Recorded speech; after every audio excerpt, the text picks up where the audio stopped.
আজ ডক্টর শিশির কুমার বসুর জন্মদিবস উপলক্ষে স্বাধীনতা পূর্ববর্তী বিভিন্ন সময়ের বেশ কয়েকটি স্বাধীনতার গান নিয়ে আমরা উপস্থিত হয়েছি। শুরু করছি দ্বিজেন্দ্রলাল রায়ের একটি গান দিয়ে। যে দেশকে তিনি প্রাণের বধূ বা বন্ধু বলে মনে করেছেন, সেই দেশের কথা আরও নানাভাবে বলেছেন তার বিভিন্ন নাটকে ও গানে। এই গানটি সেই রকমই একটি গান।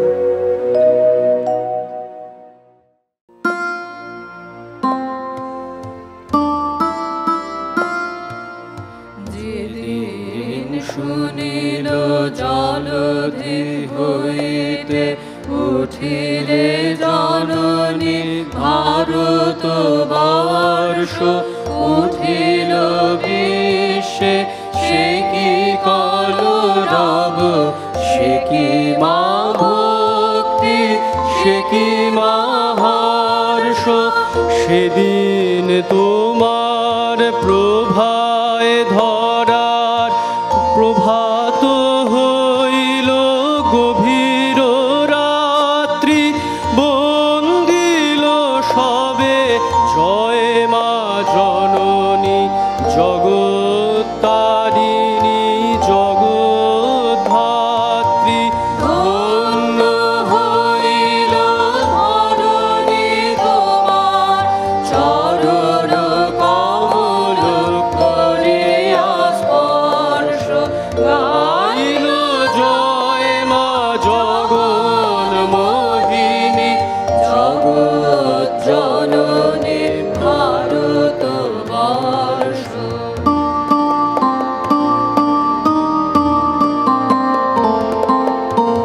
উপরে পবন প্রবল সননে শূন্যে গরজি অবিশ্রান্ত, লুটায়ে পড়েছে পিকো কলরবে চুম্বি তোমার চরণ প্রান্ত।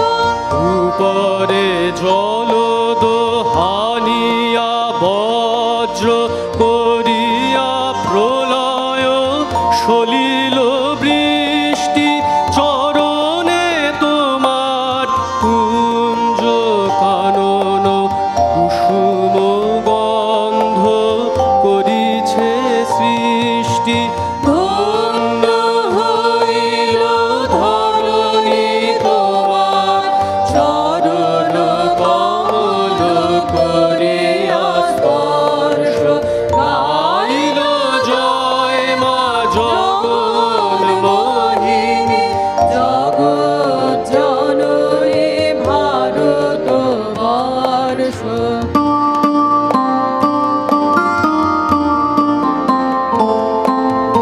জননী তোমার বক্ষে শান্তি, কণ্ঠে তোমার অভয় উক্তি, হস্তে তোমার বিতর অন্ন, চরণে তোমার বিতর মুক্তি।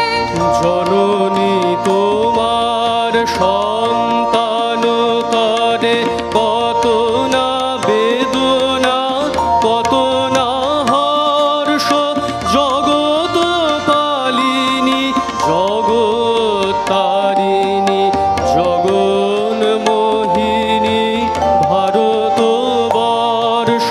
ধন্য হইল ধরণী তোমার চরণ কমল করিয়া স্পর্শ, গাইল জয় মা জগন মোহিনী জগৎ জননী ভারতবর্ষ, জগৎ জননী ভারতবর্ষ, জগৎ জননী Bharatvarsha.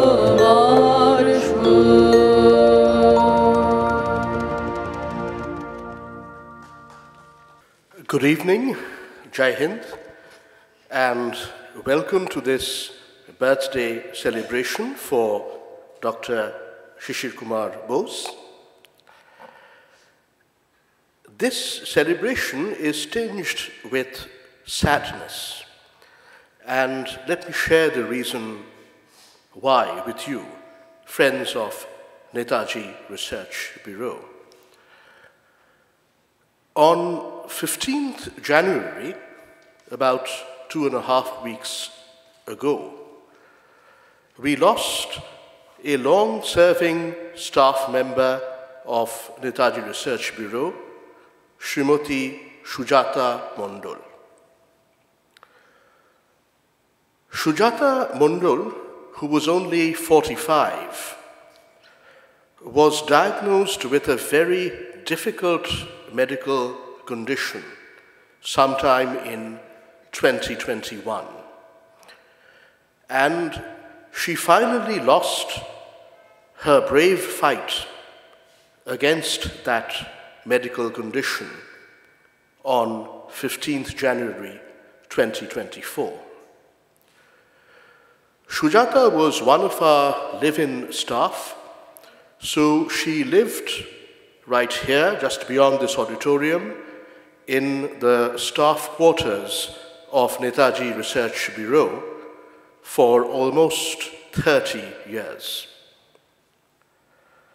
I should mention that in the last years of Krishna Bose's life, when Krishna Bose continued to be as active as ever, prolific in her writing especially, during the years 2016 to 2020, when Krishna Bose passed away, Sujata Mondol became the de facto assistant and secretary to Krishna Bose, particularly assisting her in preparing the numerous newspaper and magazine articles and the several books that Krishna Bose produced, even in the last 4 or 5 years of her life.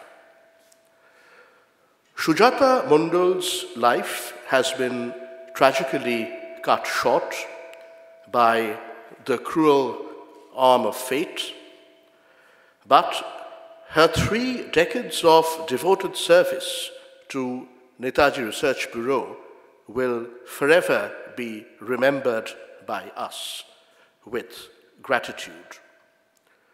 Sujata Mondol is survived by her husband, Manohar Mondol, who is the resident superintendent here at Netaji Research Bureau, a position he has held for the last 25 years. She is survived by her daughter, Shumona Mondol, who is also a staff member of Netaji Research Bureau. Sujata finally is also survived by 2 younger sisters and their families. So let me pay my respects as director of Netaji Research Bureau to the memory of our dear colleague, Sujata Mondol. I really wish she was with us today. She was very devoted not just to my mother, but also to my father. I will do 3 short readings, interspersed with the musical concert you have come to hear. All the 3 readings are from this book. It's an English volume published fairly recently in 2016, about 7.5 years ago, titled Shubhash and Sharot, an intimate memoir of the Bose brothers. This is the English language version published by Aleph Book Company from New Delhi of the classic memoir that Shishir Bose wrote in Bengali in the 1980s, that great chronicle called Boshubari, which many of you are familiar with. The first extract I will read from Subhash and Sharut, that is from the English Boshubari, recounts the last leg of the journey to the Gomo railhead, then in Bihar, now in Jharkhand. All of you know that the Great Escape started from just beyond this auditorium at 1:35 a.m. on the night of 16th, 17th January 1941 in that Wanderer car. I'm about to read to you what happened in the late evening of 17th January 1941 when Netaji and Shishir traveled from a bungalow in a very small place called Barari, somewhere beyond Dhanbad, to the Gomo railhead, from where Netaji boarded the Delhi-Kalka mail. The Delhi-Kalka mail from Howrah was due at Gomo station after 1 a.m. The distance we had to cover was around 30 miles, 50 kilometers. They deliberately avoided the Grand Trunk Road and took an interior route from Barari to Gomo, back roads. So, we drove through forests and rice fields. After getting out of the colliery area, the headlights of the Wanderer illuminating the pitch-dark route. We made 2 stops on the drive to Gomo, once in a forest lined with tall trees, and once among rice fields bathed in moonlight. During the stop in the forest, a long line of bullock carts with twinkling lights and bells jingling around the necks of the animals passed us. It was a fantastic and romantic moment. During the second stop, the rice fields on either side, gleaming in the moonlight, made for an equally enchanting atmosphere. I felt strangely moved.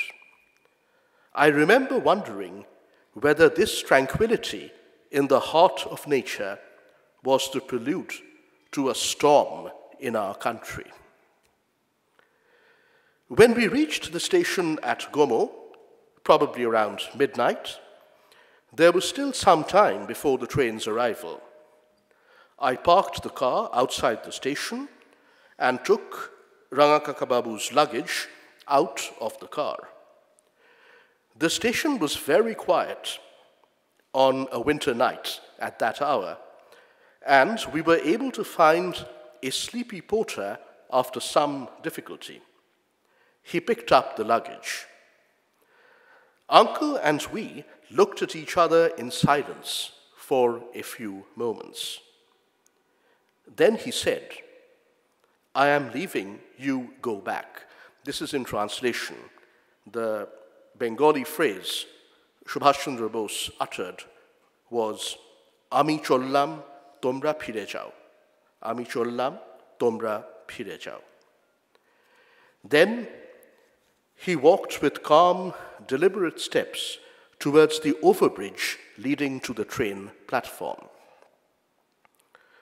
We watched as Uncle Subhash crossed the overbridge with his usual purposeful stride, in the disguise of Muhammad Ziauddin, the insurance salesman, of course. He was behind the porter who was carrying his luggage. Then he disappeared into the darkness, no longer visible. I suddenly remembered at that point, too late, that I had forgotten to touch his feet as per the traditions of the Bose family. We waited for a while outside the station for the train to arrive. The train pulled in. We still waited. Then we heard the puff-puff sound of the steam engine and the rattle of the carriages as the train pulled out of Gomo station. The Delhi Kalka mail moved out, and we saw a chain of lights moving further and further away from us, dancing to the rhythm of the clattering wheels until it was swallowed up by the night. That was the last time I saw Uncle Subhash, at a lonely railway station in Bihar at about 1 a.m. on 18th January 1941. My tryst of destiny with him was far from over. It would not only dominate the next few years of my life, it defined the rest of my life. It was around 3 a.m. when we returned to Barari. I fell asleep immediately in the guest room that Uncle Subhash had occupied earlier during the day. In the morning, I started off for Calcutta at about 9 a.m. with a packed lunch. I drove in an absolutely carefree mood. A great weight was off my mind. I am not a musical type and hardly ever sang. But now I sang popular songs of Kaji Nazrul Islam and Dijendralal Roy loudly as I drove the wanderer back to Calcutta. As I drove down the Grand Trunk Road, I drank in the beauty of Bengal's lush green countryside. Village folk worked in the fields while children played. As I entered the town of Chunchura in the Hooghly district, I was taken aback to suddenly see a sizable group of police. For a moment, I thought they were lying in wait to intercept me. This is what is known as a guilty conscience. But they took no notice at all as I passed. Without any hitch, the sturdy wanderer brought me safely home to 1 Woodburn Park, Sharat Bose's house on the next street, around 4 p.m. on 18th January 1941. As I alighted in the portico of Woodburn Park, Father's chauffeur, Shamsuddin, came forward. I left the car in his hands and ran upstairs. That's the first reading. Thank you. Now, back to the music.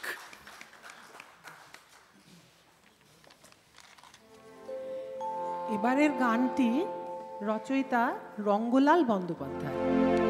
Ishwar Gupta সম্পাদিত সংবাদ প্রভাকর পত্রিকায় রঙ্গলালের সাহিত্য রচনার সূত্রপাত। তরুণ বয়সেই সঙ্গীত রচনায় তাঁর দক্ষতার পরিচয় পেয়ে ছাতুবাবু ও লাটুবাবু তাঁদের কবিদলের কবিরূপে তাঁকে নিযুক্ত করেন। রঙ্গলালের পদ্মিনী উপাখ্যান কাব্যের ক্ষত্রিয় দিগের প্রতি রাজার উৎসাহ বাক্য অংশের বিভিন্ন পংক্তি চয়ন করে রচিত স্বাধীনতাহীনতায় শীর্ষক কবিতাটি স্বদেশী যুগে বিপ্লবীরা দেশপ্রীতির মন্ত্ররূপে উচ্চারণ করতেন। কবিতাটির গীতরূপ ও তার স্বরলিপির সন্ধান পাওয়া যায় কৃষ্ণধন বন্দ্যোপাধ্যায় প্রণীত গীত সূত্রসার দ্বিতীয় ভাগ প্রথম খণ্ডে।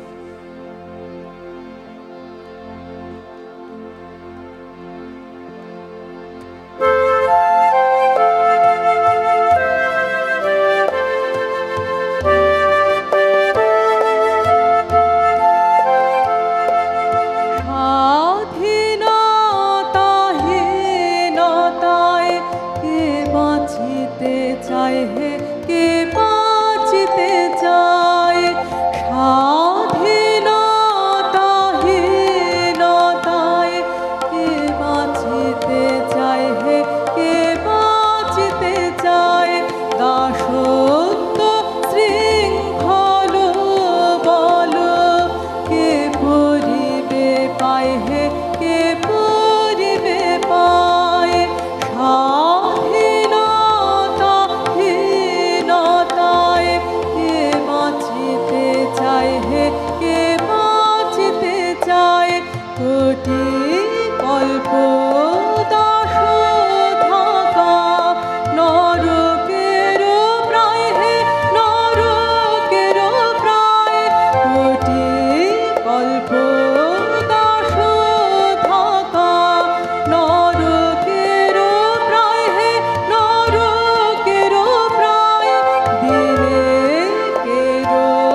আত্মনাশে চেয়ে করে দেশের উদ্ধার হে দেশের উদ্ধার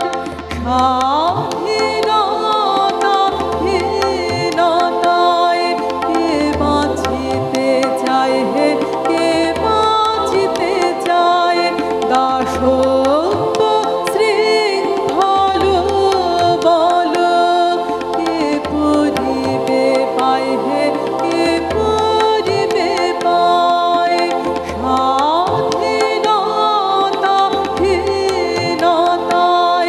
কে বাঁচিতে চায় হে কে বাঁচিতে চায়।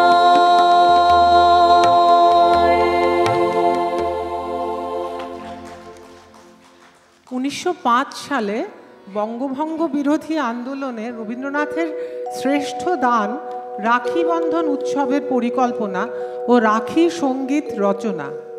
মিলন এবং প্রতিবাদের এই উৎসব উপলক্ষে রবীন্দ্রনাথ রচিত বাংলার মাটি বাংলার জল, ওদের বাঁধন যতই শক্ত হবে এবং বিধির বাঁধন কাটবে তুমি গান তিনটি ভান্ডার পত্রিকায় প্রকাশিত হয় রাখি সঙ্গীত শিরোনামে।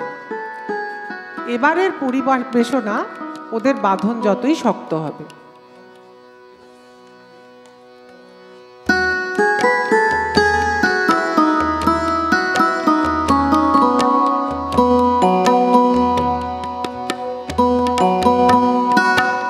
ওদের বাঁধন যতই শক্ত হবে ততই বাঁধন টুটবে মোদের ততই বাঁধন টুটবে ওদের বাঁধন যতই শক্ত হবে ততই বাঁধন টুটবে মোদের ততই বাঁধন টুটবে ওদের যতই আঁখি রক্ত হবে ওদের আঁখি ফুটবে ততই ওদের আঁখি ফুটবে ওদের বাঁধন যতই শক্ত হবে ততই বাঁধন টুটবে মোদের ততই বাঁধন টুটবে। আজকে যে তোর কাজ করা চাই স্বপ্ন দেখার সময় তো নাই আজকে যে তোর কাজ করা চাই স্বপ্ন দেখার সময় তো নাই এখন ওরা যতই ঘর যাবে ভাই তন্দ্রা ততই ছুটবে মোদের তন্দ্রা ততই ছুটবে ওদের বাঁধন যতই শক্ত হবে ততই বাঁধন টুটবে মোদের ততই বাঁধন টুটবে।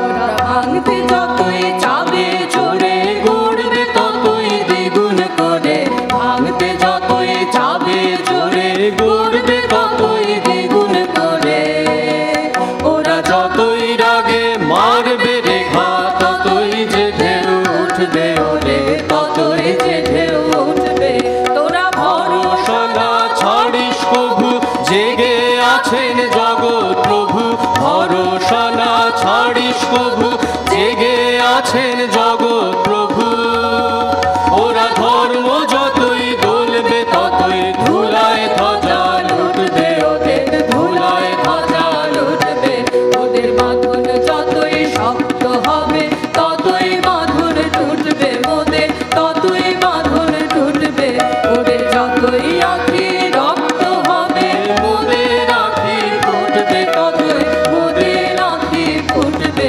ওদের বাঁধন যতই শক্ত হবে ততই বাঁধন টুটবে মোদের ততই বাঁধন টুটবে।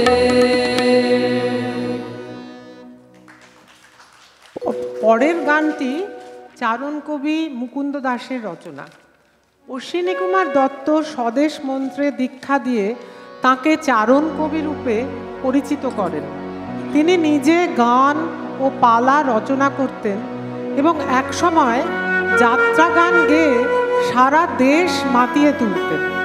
বিদেশি দ্রব্য বর্জন আন্দোলনে মুকুন্দ দাসের ভূমিকা অত্যন্ত গুরুত্বপূর্ণ।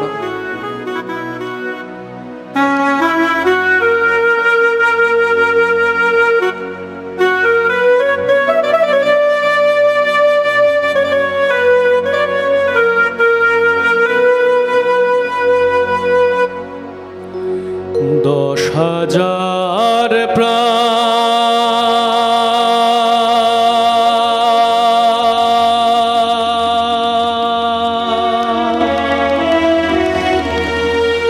আমি যদি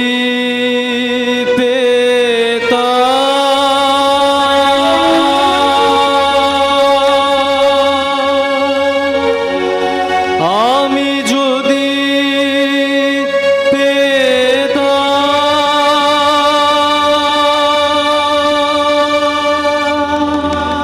তবে ফিরিঙ্গি বণিকের গৌরব রবি অতল জলে ডুবিয়ে দিতাম 10,000 প্রাণ আমি যদি পেতাম আমি যদি পেতাম তবে ফিরিঙ্গি বণিকের গৌরব রবি অতল জলে ডুবিয়ে দিতাম 10,000 প্রাণ আমি যদি পেতাম শোন ভাই সব স্বদেশী হিন্দু মুসলিম ভারতবাসী শোন ভাই সব স্বদেশী হিন্দু মুসলিম ভারতবাসী পারি কিনা ধরতে অসি জগৎকে তা দেখাইতাম পারি কিনা ধরতে অসি জগৎকে তা দেখাইতাম 10,000 প্রাণ আমি যদি পেতাম আমি যদি পেতাম তবে ফিরিঙ্গি বণিকের গৌরব রবি অতল জলে ডুবিয়ে দিতাম 10,000 প্রাণ আমি যদি পেতাম কথা শুনে প্রাণ যদি মজে সে যে আয় বীর সাজে কথা শুনে প্রাণ যদি মজে সে যে আয় বীর সাজে দাস মুকুন্দ আছে সে যে দাস মুকুন্দ আছে সে যে তাড়ি পেলে তরি ভাসাইতাম 10,000 প্রাণ আমি যদি পেতাম আমি যদি পেতাম তবে ফিরিঙ্গি বণিকের গৌরব রবি অতল জলে ডুবিয়ে দিতাম 10,000 প্রাণ আমি যদি পেতাম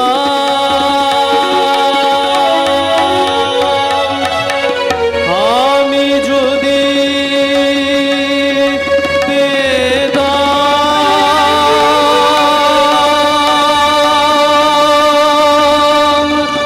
আমি যদি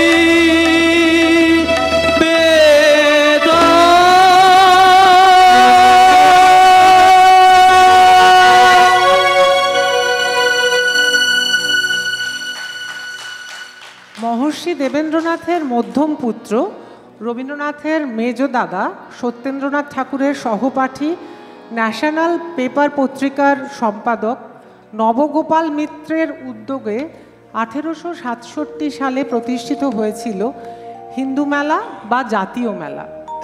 এই উপলক্ষে সত্যেন্দ্রনাথ রচিত দেশপ্রেমোদ্দীপক গান মিলে সবে ভারত সন্তান গাওয়া হয়েছিল 11 এপ্রিল 1868 মেলার দ্বিতীয় অধিবেশনে।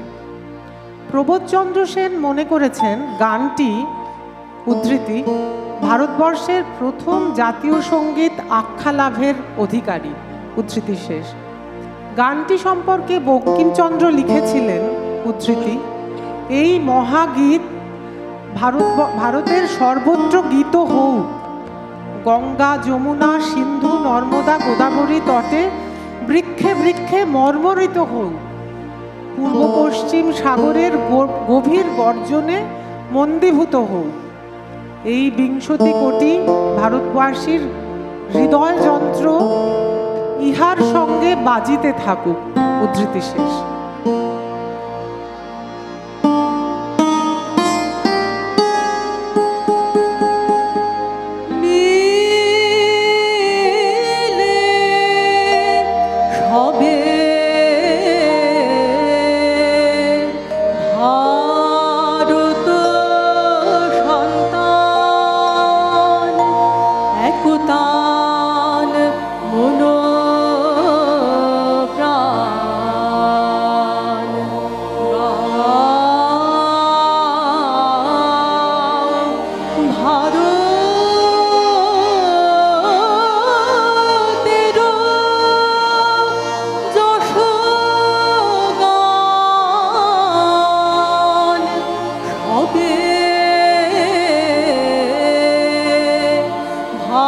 ভারত সন্তান,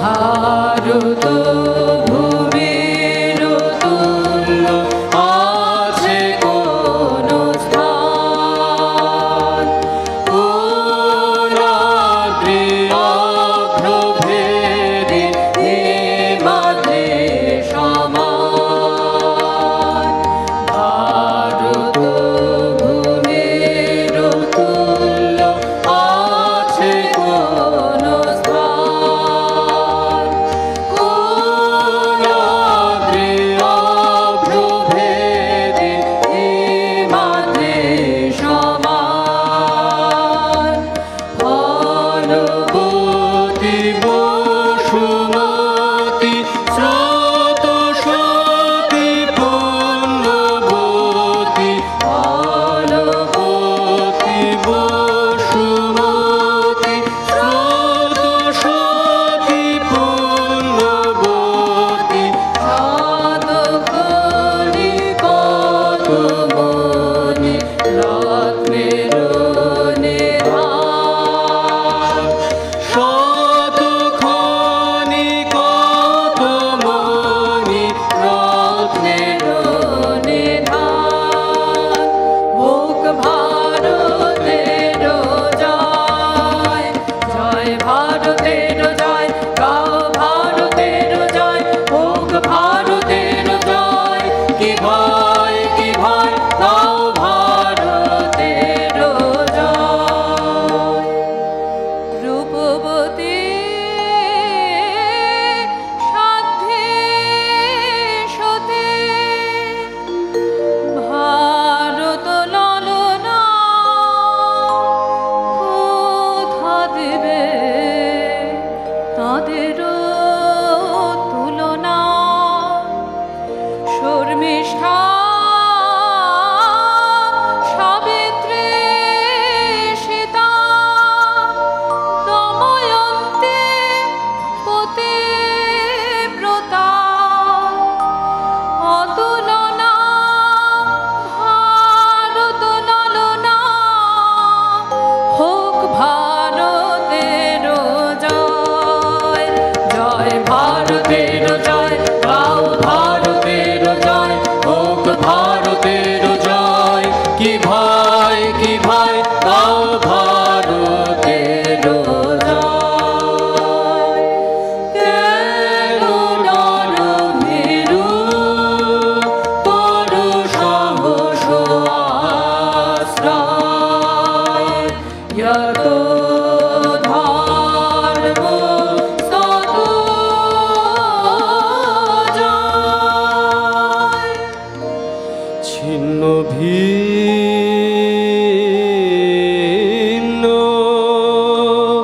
হীন বলো, ওই কেতে পাইবে বলো, মায়ের মুখ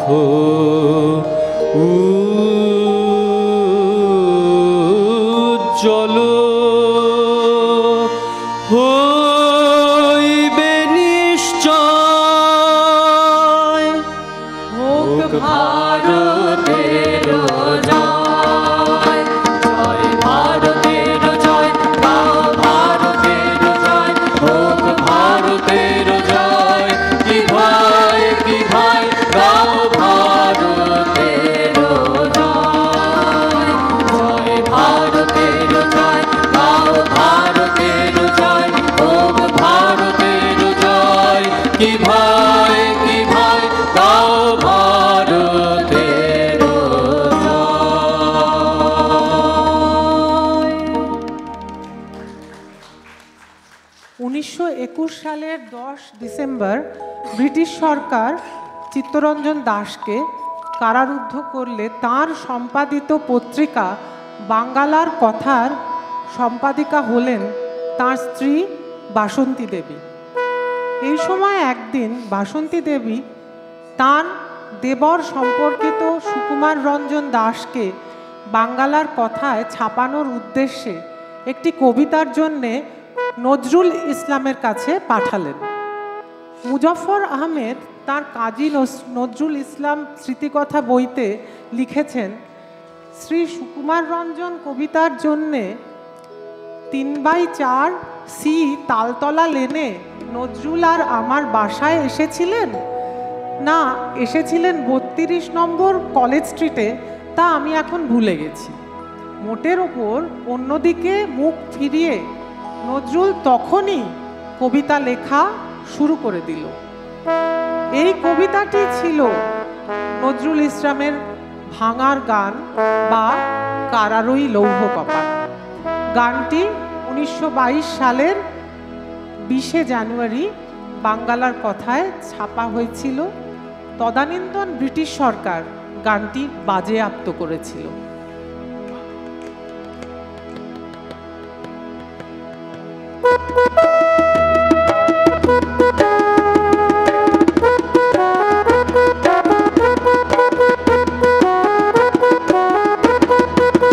কারা রইল কপাট ভেঙে ফেল কর রেলপাট, রক্ত জমাট শিকল পূজার পাষাণ বেদি।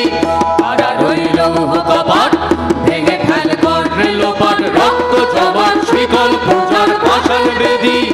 ওরে ও তরুণ নিশান বাজা তোর প্রলয় ভীষণ ধ্বংস নিশান প্রাচীর প্রাচীর ভেদি। ওরে ও তরুণ নিশান বাজা তোর প্রলয় ভীষণ ধ্বংস নিশান প্রাচীর প্রাচীর ভেদি। কারা রইল কপাট ভেঙে ফেল কর রেলপাট, রক্ত জমাট শিকল পূজার পাষাণ বেদি।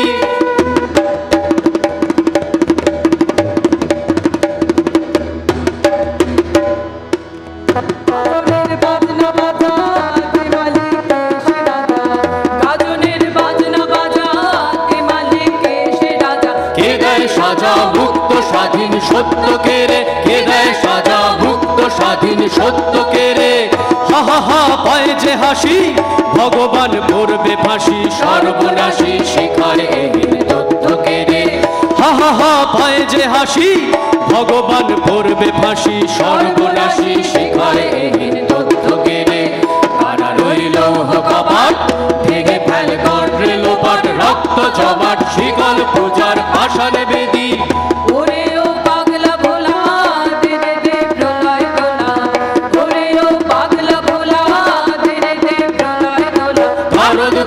जोरसे धरे हैच कटाने, गारद भूला जोरसे धरे हैच कटाने।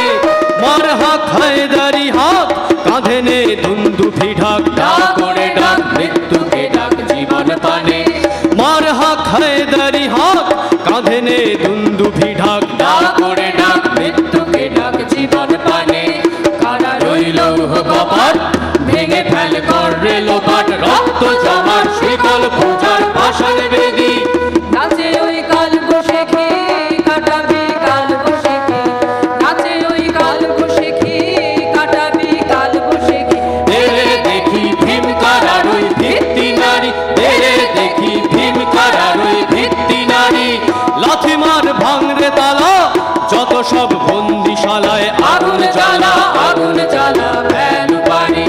লাথি মার ভাঙরে তালা যত সব বন্দিশালায়, আগুন জ্বালা আগুন জ্বালা ফেল পানি। কারা রইল কপাট ভেঙে ফেল কর রেলপাট, রক্ত জমাট শিকল পূজার পাষাণ বেদি। কারা রইল কপাট ভেঙে ফেল কর রেলপাট, রক্ত জমাট শিকল পূজার পাষাণ বেদি। রক্ত জমাট শিকল পূজার পাষাণ বেদি, রক্ত জমাট শিকল পূজার পাষাণ বেদি।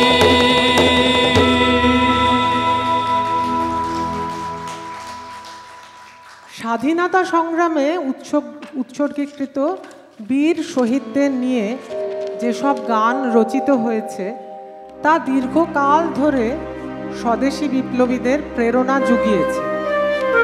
একবার বিদায় দে মা গানটি তার অন্যতম। রচয়িতা পীতাম্বর দাস। ক্ষুদিরাম বসুর ফাঁসি হয় 1908 সালের 11 অগস্ট। অনুমান গানটি রচিত হয় শহীদ ক্ষুদিরামের ফাঁসি হবার পরে।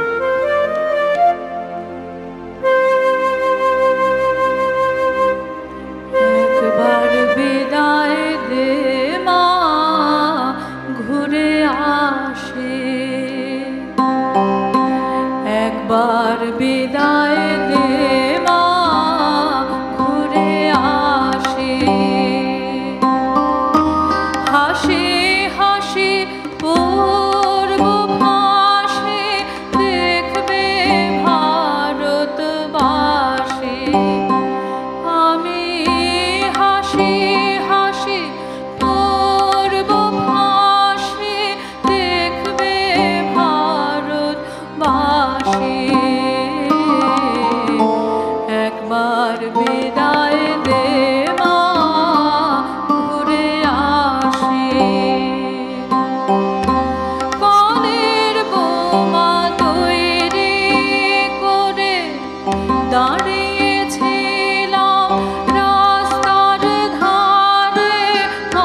তখন যদি না চিনতে পারিস দেখবি গলায় ফাঁসি ও মা তখন যদি না চিনতে পারিস দেখবি গলায় ফাঁসি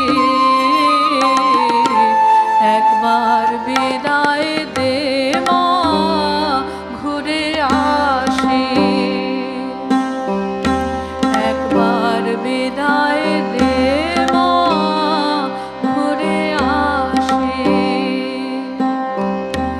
একবার বিদায় দে মা ঘুরে আসি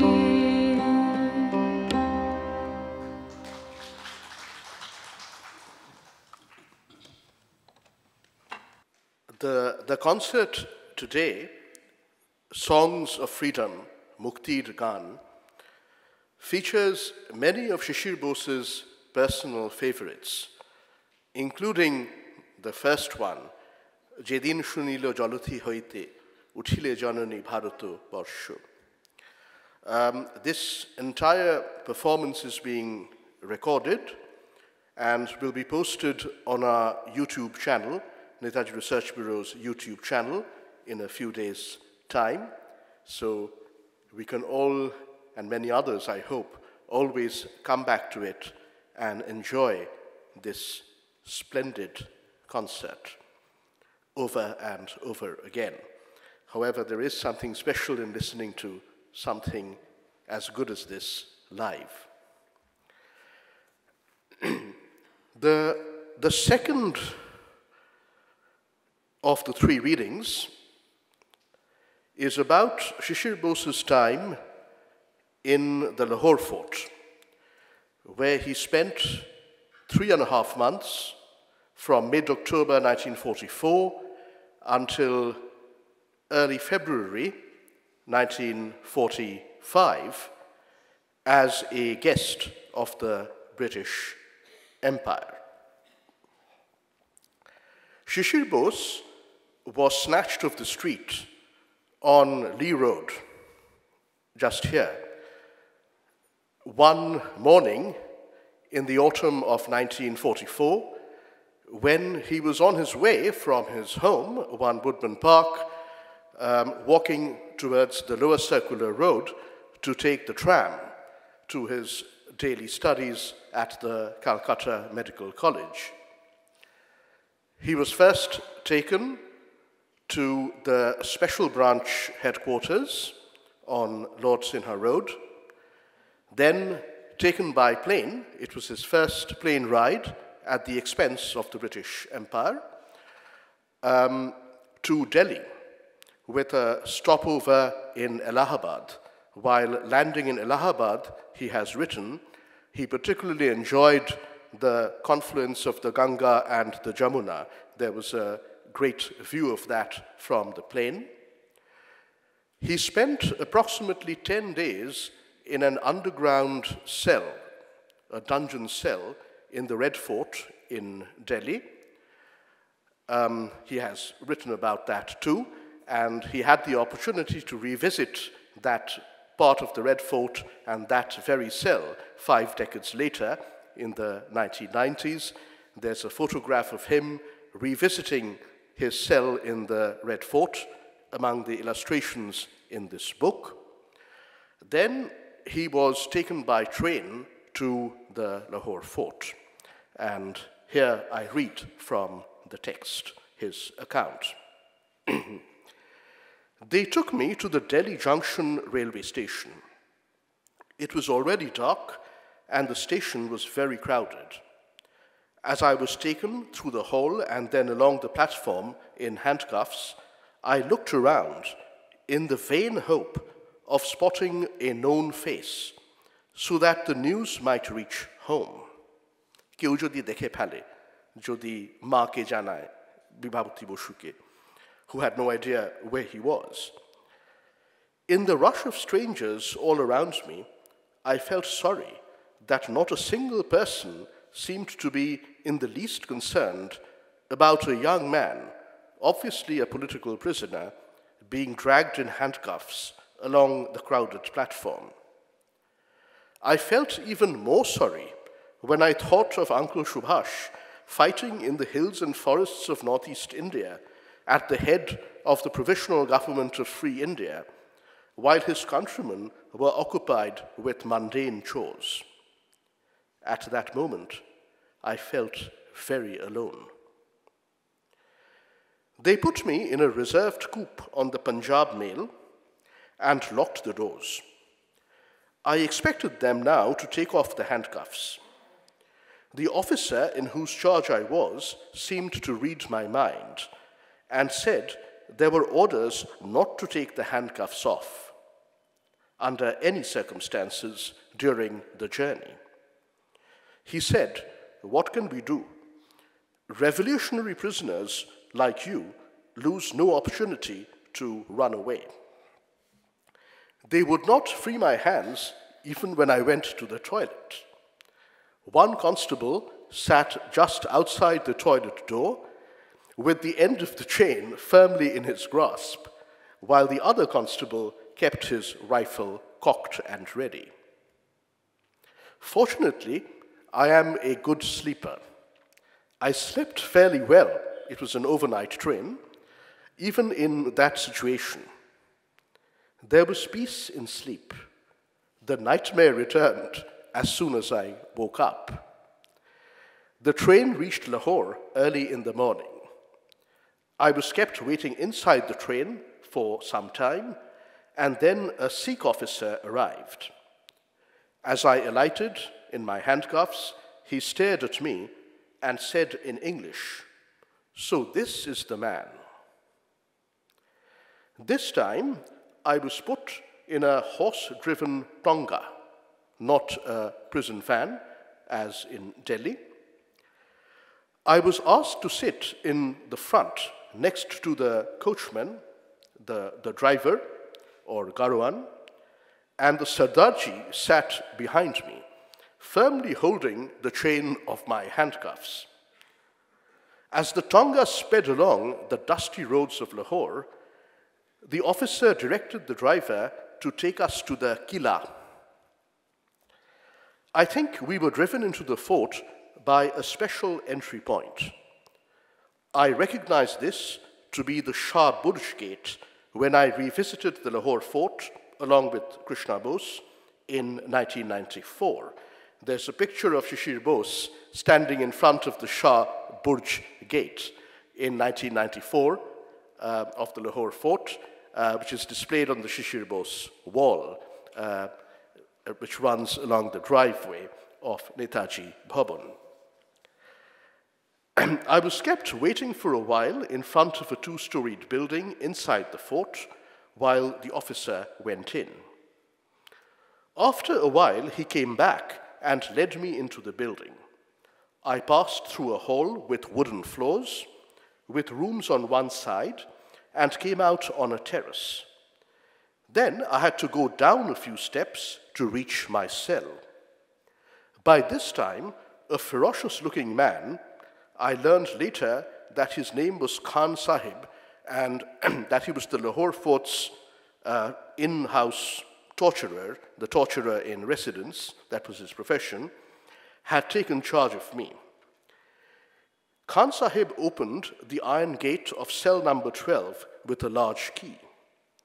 He took my handcuffs off after I was inside the cell. The gate closed noisily, and I was locked securely from the outside. I was now the guest of Emperor Akbar from Emperor Shah Jahan in the Red Fort. Cell number 12, which was to be my abode for the next 3.5 months, was much smaller than the underground cell in the Red Fort. It was only 10 by 12 feet. There was no flooring as such. Exposed bricks made it rough and uneven, and I stumbled often. The walls on two sides were unfinished and in a poor state of repair. There was only a thin coating of lime wash over the bricks.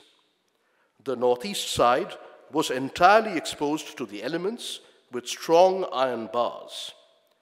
The prisoner could be watched both from that open side and through the gate. The only furniture was a ramshackle charpoy that was so small that it looked as if it was meant for a child. It was not possible for me to stretch out on it. Shishir Bose was between 5'8" and 5'9" tall. There were a couple of rough blankets riddled with holes. In one corner stood an earthen pitcher of water and a brass tumbler broken at the rim. A low brick partition in another corner enclosed an ancient toilet, which could be cleaned from outside. My first visitor after I was locked up was a black cat, at a Kalo Beral. A large raised terrace faced the gate of my cell. The cat came and sat on the edge of the terrace and observed me with a steady gaze. We usually take the appearance of a black cat to be a bad omen, but the English believe the opposite, that it's a good omen.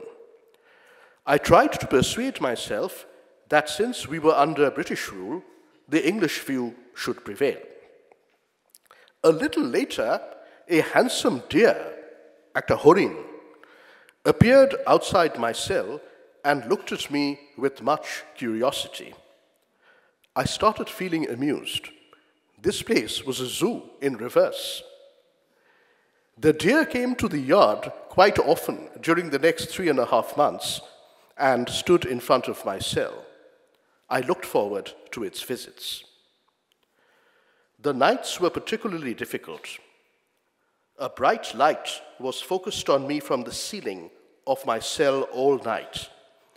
The surroundings were pitch dark, so I had the chilling feeling that I was being watched all the time, while I myself could see nothing. I lived in the same clothes for 3.5 months, the same clothes he was wearing when he was snatched off Lee Road. I never had a bath throughout my solitary incarceration at Lahore Fort, nor did I ever shave or brush my teeth. My appearance must have been that of a lunatic or a wretched beggar. Water was poured into the pitcher from outside the cell, and a plate of food pushed in under the iron bars, as animals in a zoo are fed. In the mornings, but nobody would speak a word to me. Those who came to deliver the food or the water, nobody would speak to him. In the mornings, I had some tough dry bread and tepid tea poured from a kettle into my half-broken tumbler. I felt so cold in the mornings, it was a Punjab winter, that I rushed to warm my hands by clasping the tumbler as soon as the watery tea was poured into it from outside. The less said about the food, the better. I looked forward only to the couple of chapatis. The vegetables and the meat were of poor quality and half frozen from the cold. After some time, I realized that I was starting to lose track of the days. So I started to scratch lines on the wall with my nails, one scratch for each day that passed. I still cannot figure out how I survived those 3.5 months in the Lahore Fort in the winter of 1944-1945. In the afternoons, which were rather dull, I sometimes sang to myself, usually patriotic songs of Qazi Nazrul Islam or Dijendralal Roy. That's the second reading. We now resume the music with a very famous song that is globally known, lyrics by Mumtaz Hussain of the Indian National Army, the Azad Hind Fauj, and set to music by Ram Singh Thakur, also of the Indian National Army. Jai Hind.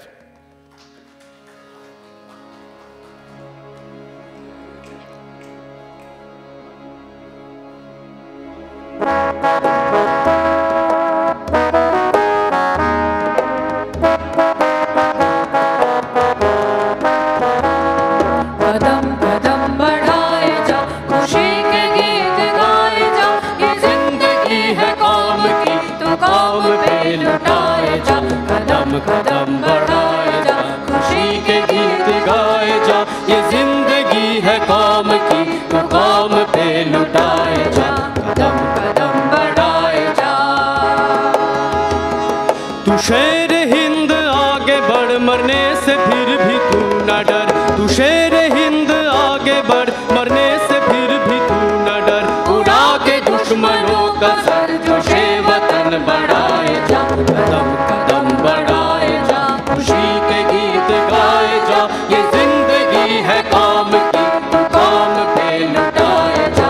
कदम कदम बढ़ाए जा। तेरे हिम्मत बढ़ती रहे, खुदा तेरी सुनता रहे। तेरे हिम्मत बढ़ती रहे, खुदा तेरी सुनता रहे। जो सामने तेरी रहे तो खाक में मिलाए जा। कदम कदम बढ़ाए जा, खुशी के गीत गाए जा, ये जिंदगी है कौम की तो कौम पे लुटाए जा।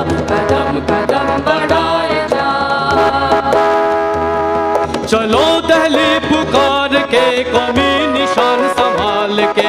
चलो दहली पुकार के कौमी निशान संभाल के। लाल किले पे गाड़ के लहराए जा, लहराए जा। कदम कदम बढ़ाए जा, खुशी के गीत गाए जा, ये जिंदगी है कौम की तो कौम पे लुटाए जा। कदम कदम बढ़ाए जा, खुशी के गीत गाए जा, ये जिंदगी है कौम की तो कौम पे लुटाए जा। कदम कदम बढ़ाए जा। कदम कदम बढ़ाए जा। कदम कदम बढ़ाए जा।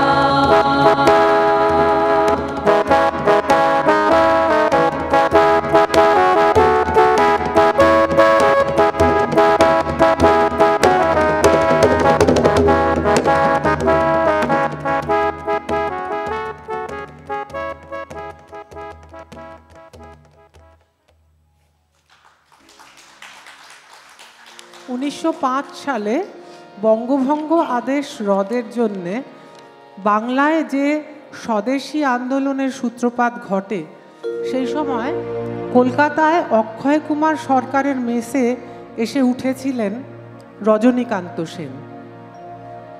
মেসের ছেলেদের অনুরোধে তিনি রচনা করেন মায়ের দেওয়া মোটা কাপড় গানটি। পরে ভারতবর্ষ পত্রিকার সম্পাদক জলধর সেনের তাগিদে গানটি সম্পূর্ণ করে ওই পত্রিকায় প্রকাশ করেন।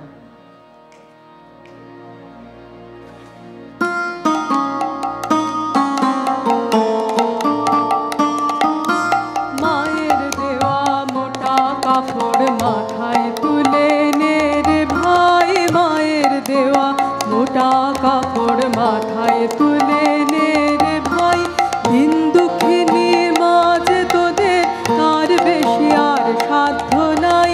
দিন দুঃখিনী মাঝে তোদের তার বেশি আর সাধ্য নাই।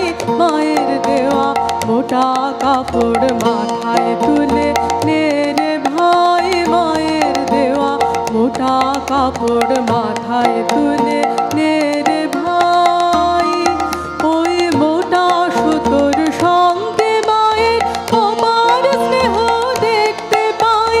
মোটা সুতোর সঙ্গে মায়ের অপার স্নেহ দেখতে পাই।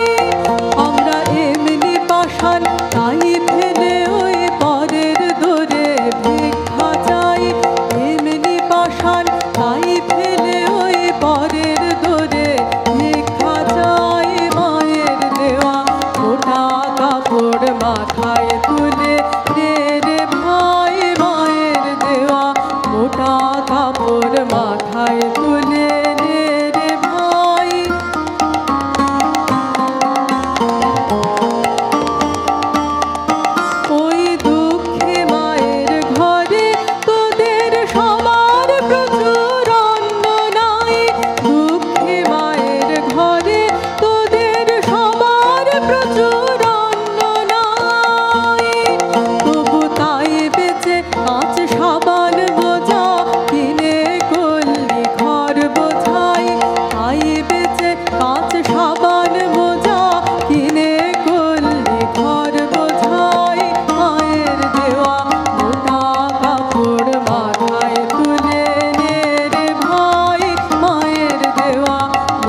এবারের গানটির রচয়িতা জ্যোতিরিন্দ্র মৈত্র। 1943 সালে গণনাট্য সংঘের আন্ধেরি বা বোম্বাই কমিউনে থাকাকালীন তিনি রচনা করেন অপেরাধর্মী গানের সিরিজ নবজীবনের গান। এই গানটি তারই অন্তর্গত।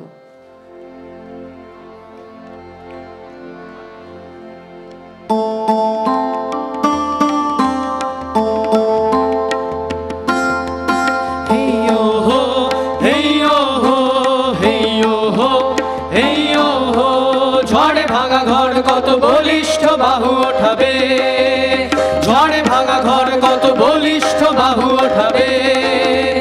এই ও হো, এই ও হো, এই ও হো, এই ও হো। প্রাণের দেউলে কত বধুরা, প্রাণের দেউলে কত বধুরা প্রদীপ জ্বালাবে, প্রাণের দেউলে কত বধুরা প্রদীপ জ্বালাবে। ঝড়ে ভাঙা ঘর কত বলিষ্ঠ বাহু ওঠাবে, ঝড়ে ভাঙা ঘর কত বলিষ্ঠ বাহু ওঠাবে। এই ও হো, এই ও হো, এই ও হো, এই ও হো। ময়ূর পক্ষী ভাঙা জোড়া দেয় মাঝি সারাদিন রাত, ময়ূর পক্ষী ভাঙা জোড়া দেয় মাঝি সারাদিন রাত। হাতুড়ির বাটালির শব্দে মুখর নদী প্রান্তর, হাতুড়ির বাটালির শব্দে মুখর নদী প্রান্তর। এই ও হো, এই ও হো, এই ও হো, এই ও হো, এই ও হো। সারি সারি নৌকা, সারি সারি নৌকা বেজেছে কি ছাড়বার নৌকা, সারি সারি নৌকা, সারি সারি নৌকা মজবুত হয়ে গেছে হাল, মজবুত হয়ে গেছে হাল। তালি দিয়ে তোলো ঊর্ধ্বে রৌদ্রোজ্জ্বল রাঙা পাল, মজবুত হয়ে গেছে হাল। তালি দিয়ে তোলো ঊর্ধ্বে রৌদ্রোজ্জ্বল রাঙা পাল। বদর বদর বদর বদর বদর বদর বদর বদর বদর বদর বদর বদর বদর বদর বদর বদর বদর বদর।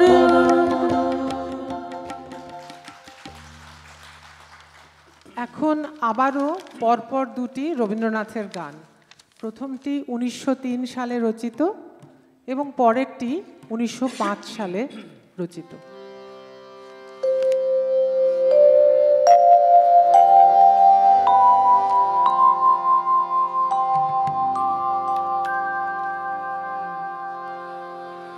এ ভারতে রাখুনি তো প্রভু তব শুভ আশীর্বাদ। তোমার অভয়, তোমার অজিত অমৃত বাণী, তোমার স্থির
আসে এ ভারতে রাখো নিত্য প্রভু তব শুভ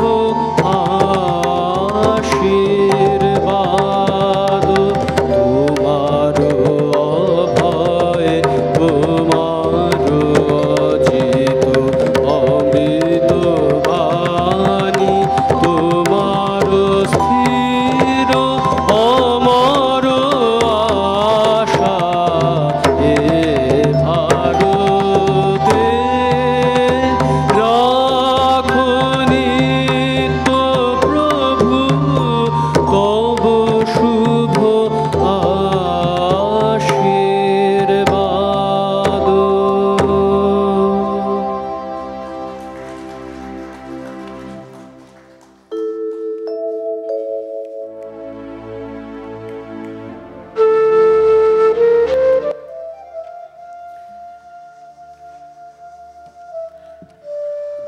The final reading is also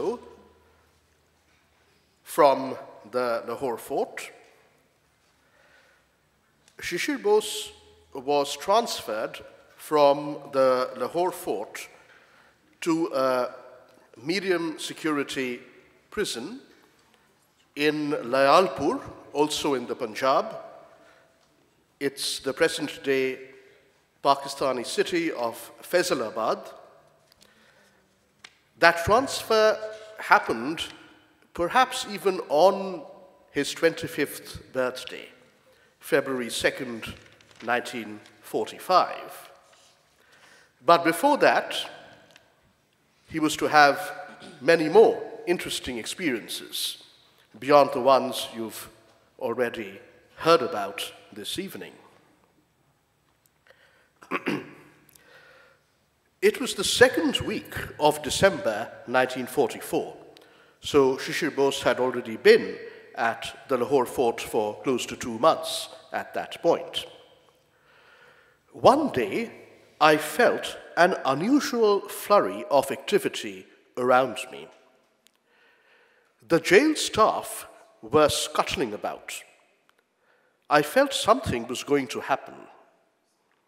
In the afternoon, the redoubtable Khan Sahib, the torturer, arrived in front of my cell with a heavy pair of handcuffs. He took me out, holding on firmly to the locked handcuffs on my wrists, and led me up the stairs onto the wide terrace and finally into the building which I had come through during my arrival in October. In the hall, I found Nazir Ahmed Razvi waiting to receive me. He took charge of me and my handcuffs and led me inside a room. There was a large table in the room and 3 chairs. I was asked to sit down, and Razvi stood behind me, holding tightly to the chain of my handcuffs. Nazir Ahmed Razvi was the Special Superintendent of Police, the SSP, in charge of the Lahore fort and its political prisoners. He was also my father's chief interrogator during my father's time in the Lahore fort. Directly facing me across the table was an Englishman. Another Englishman kept staring at me from one side. Razvi told me later that he had to hold me chained like that as a precautionary measure. There had been instances of prisoners lunging at high British officials during such interviews. The man facing me conducted the conversation. The other one to the side kept completely silent, his eyes fixed on me. My interviewer's first question was, "You are Shishir Bose." I answered, "Shishir Kumar Bose." He retorted dismissively, "That's the same thing." Then he said, "Before your uncle left the country, You were rather close to him. Isn't that so? I replied, in an Indian joint family, relations between an uncle and a nephew are normally rather close. He was visibly angered by my reply and let out a low growl. Then he said in a challenging tone, "Tell me, why do you help the Japanese?" I said, "I have hardly met any Japanese in my life. The question of helping them doesn't arise." He persisted, "Do you help the Japanese because your uncle is helping the Japanese?" I replied, "I have no reason to believe that my uncle is helping the Japanese. As far as I know, his only interest is in working for our country's freedom." At this, he shouted in anger, "Take my word for it, he's a great helper of the Japanese." The man seemed obsessed with the Japanese. He continued, "Do you want the Japanese to win the war? We know that very many people in this country want the Japanese to win the war." I answered, "Whether or not the Japanese win the war is not my concern. We want our country to be free."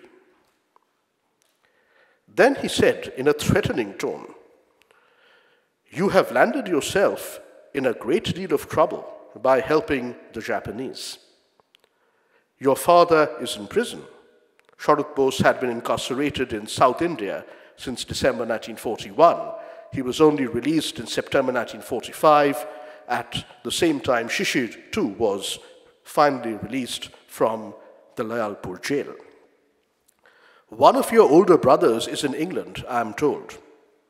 When he returns, will he also help the Japanese?"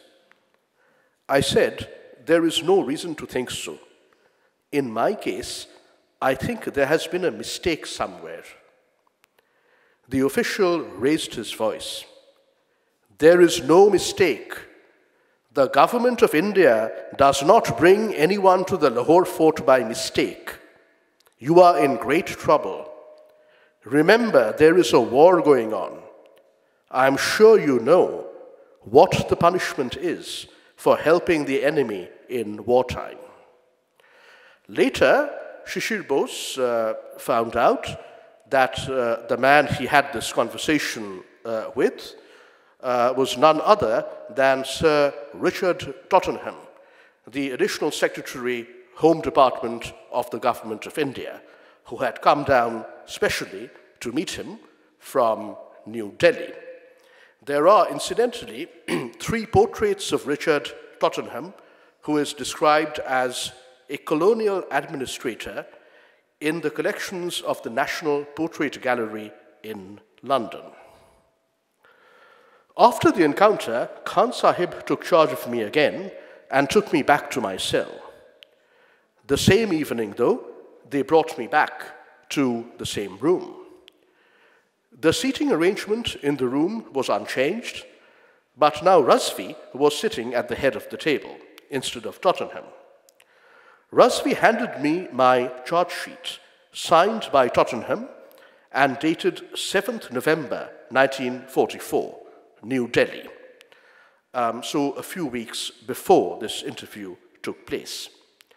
We, of course, have the original facsimile of the charge sheet. It's displayed in the Shishir Kumar Bose conference room here at Netaji Bhavan. He handed me the original, which had Tottenham's signature, and a duplicate copy. He took the original back with my signature and acknowledgement, and gave me the copy to keep. He told me that if I wanted to submit a representation against the charge sheet, I would be provided with pen and paper. This detention order and charge sheet were made out under the Restriction and Detention Ordinance 3 of 1944, replacing the previous one served on me at the Special Branch Headquarters in Calcutta under Section 129 of the Defence of India rules. The crucial sentence of the charge sheet served on Shishir Bose at the Lahore fort read, "You, Shishir Bose, are informed that the grounds for your detention are that you were acting in a manner prejudicial to the defense of British India, inasmuch as, in collaboration with members of the Bengal Volunteer Group, the BV, and others, you were actively engaged in a manner calculated to assist Subhash Chandra Bose and the Japanese." That night, the weather took a nasty turn. A thunderstorm hit, followed by a heavy downpour. Rainwater poured all night through the leaky roof of my cell. I shivered in the biting cold all night, and the morning was freezing. That's the third and final reading. Now for the last three songs of this musical tribute to Shishir Kumar Bose on his 104th birth anniversary, Muktir Gaan, Songs of Freedom. Jai Hind.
জানি নে ফুল গন্ধে এমন করে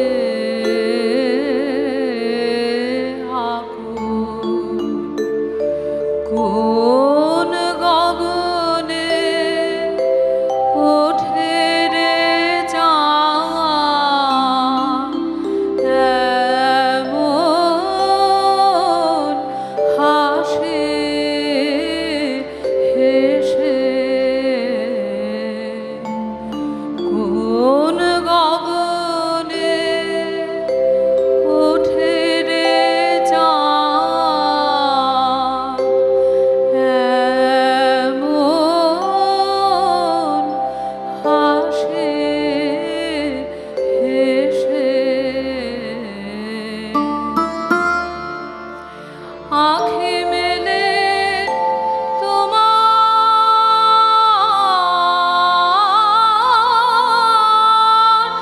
আলো প্রথম আমার চোখ জোড়ালো আঁখি মেলে তোমার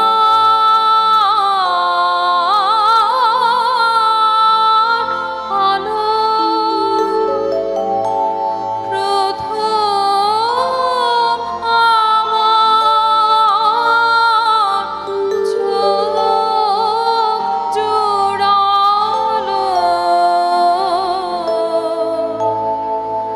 ওই আলোতে নয়ন রেখে মুদব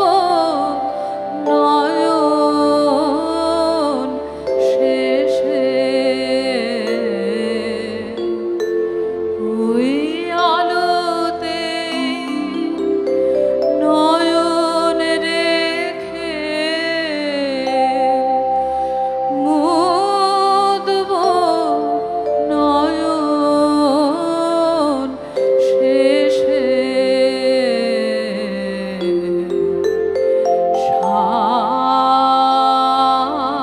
সার্থক জনম আমার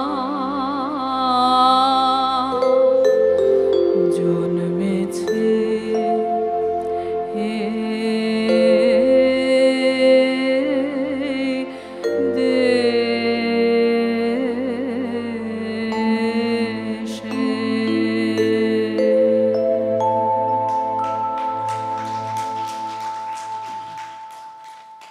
চারের দশক উদ্দাম গণসংগ্রামের দশক। এবারের গানটি সেই সময়ের গান, কথা ও সুর প্রেম ধাওয়ান।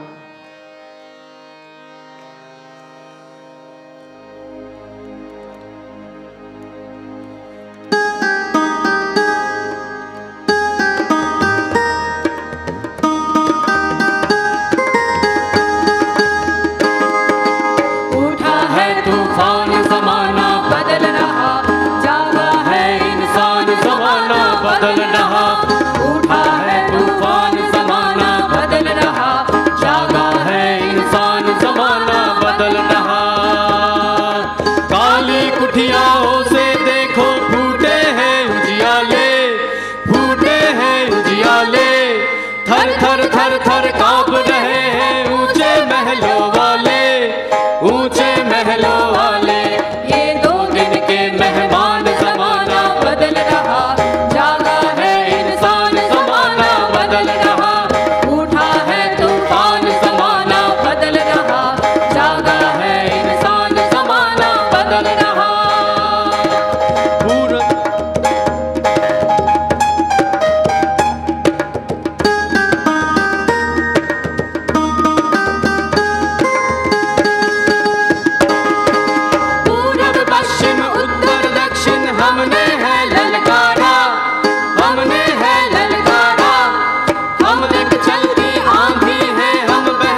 গান সলিল চৌধুরী রচিত ঢেউ উঠছে কারা ছুটছে। 1946 সালের 29 জুলাই নৌ বিদ্রোহের সমর্থনে সারা ভারতব্যাপী যে ধর্মঘট হয়েছিল, এই গানটি রচিত হয়েছিল সেই ঐতিহাসিক দিনে।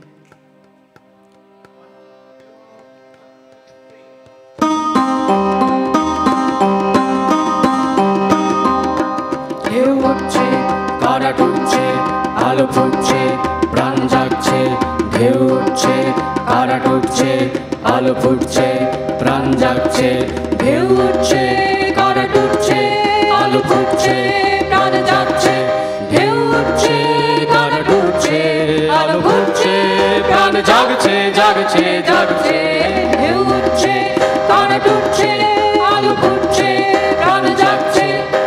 গুরু গুরু গুরু গুরু ডম্বরু পিনাকি বেজেছে বেজেছে বেজেছে। মরা বন্দরে আজ জোয়ার জাগানো ঢেউ তরুণী ভাসানো ঢেউ উঠছে। গুরু গুরু গুরু গুরু ডম্বরু পিনাকি বেজেছে বেজেছে বেজেছে। মরা বন্দরে আজ জোয়ার জাগানো ঢেউ তরুণী ভাসানো ঢেউ উঠছে। ঢেউ উঠছে কারা ডুবছে আলো ফুটছে প্রাণ জাগছে জাগছে জাগছে। ঢেউ উঠছে কারা ডুবছে আলো ফুটছে প্রাণ জাগছে। শোষণের চাকা আর ঘুরবে না ঘুরবে না। চিমনিতে কালো ধোঁয়া উঠবে না উঠবে না। ভয় আর চিতা আর জ্বলবে না জ্বলবে না। চাকা ঘুরবে না চিতা জ্বলবে না। ধোঁয়া উঠবে না চাকা ঘুরবে না। লাখ লাখ করতালে হরতাল হেঁকেছে হরতাল হরতাল হরতাল। লাখ লাখ করতালে হরতাল হেঁকেছে হরতাল হরতাল হরতাল। আজ হরতাল আজ চাকা বন্ধ আজ হরতাল আজ চাকা বন্ধ। গুরু গুরু গুরু গুরু ডম্বরু পিনাকি বেজেছে বেজেছে বেজেছে। মরা বন্দরে আজ জোয়ার জাগানো ঢেউ তরুণী ভাসানো ঢেউ উঠছে। গুরু গুরু গুরু গুরু ডম্বরু পিনাকি বেজেছে বেজেছে বেজেছে। মরা বন্দরে আজ জোয়ার জাগানো ঢেউ তরুণী ভাসানো ঢেউ উঠছে। ঢেউ উঠছে কারা ডুবছে আলো ফুটছে প্রাণ জাগছে জাগছে জাগছে।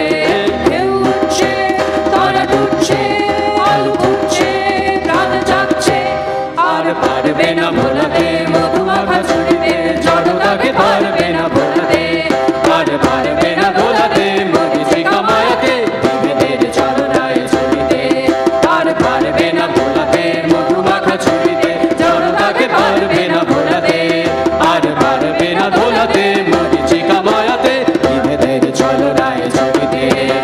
মিছিলের গর্জনে দুর্জয় শপথে গরজে ওই গরজে। মিছিলের গর্জনে দুর্জয় শপথে গরজে ওই গরজে। আজ হরতাল আজ চাকা বন্ধ আজ হরতাল আজ চাকা বন্ধ। গুরু গুরু গুরু গুরু ডম্বরু পিনাকি বেজেছে বেজেছে বেজেছে। মরা বন্দরে আজ জোয়ার জাগানো ঢেউ তরুণী ভাসানো ঢেউ উঠছে। গুরু গুরু গুরু গুরু ডম্বরু পিনাকি বেজেছে বেজেছে বেজেছে। মরা বন্দরে আজ জোয়ার জাগানো ঢেউ তরুণী ভাসানো ঢেউ উঠছে। ঢেউ উঠছে কারা ডুবছে আলো ফুটছে প্রাণ জাগছে জাগছে জাগছে। ঢেউ উঠছে কারা ডুবছে আলো ফুটছে প্রাণ জাগছে। ঢেউ উঠছে কারা ডুবছে আলো ফুটছে প্রাণ জাগছে জাগছে জাগছে। ঢেউ উঠছে কারা ডুবছে আলো ফুটছে প্রাণ জাগছে। ঢেউ উঠছে কারা ডুবছে আলো ফুটছে প্রাণ জাগছে। ঢেউ উঠছে কারা ডুবছে আলো ফুটছে প্রাণ জাগছে।